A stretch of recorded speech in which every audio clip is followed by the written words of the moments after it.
we are blessed nga ari ang Church Council sa New Life Worship, New Life Cornerstone Christian Family Worship Ministry. Upod ang mga elders kag deacons.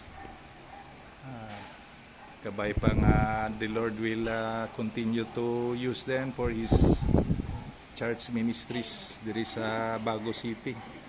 Kabay pa nga matamat na ni nga magdako pagid ang simbahan. We had around 35 people nag-worship sa Ginoo sini nga aga. And I'm so blessed nga na closer kami subong. Not only closer physically but also closer in the Lord, no? Pati mga young people, dugay-dugay damo pa ni sila kwartas sa aton kung mag-abroad sila. So we are here, and that's Elder John Ray, Deacon Mayet,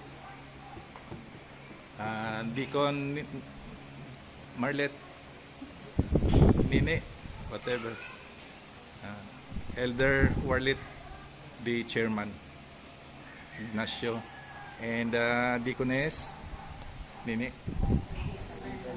Marlit, and Elder Christian and Elder San Jus. Thank you, Lord. Sila ni ang mga servant leaders sa nga church. Pastor Betty Nestor, my brother in Christ. Basi makita mo ni sa YouTube, no? Ari ko di subong. Tupod sa ila. It's a blessing to be in fellowship with these people of the Lord, no? Na mapisan kag mabuot. Kabay pa nga padayon lang ang ilagid nga pag-alagad sa Ginoo, for better or for worse, because Christ is the head of this church.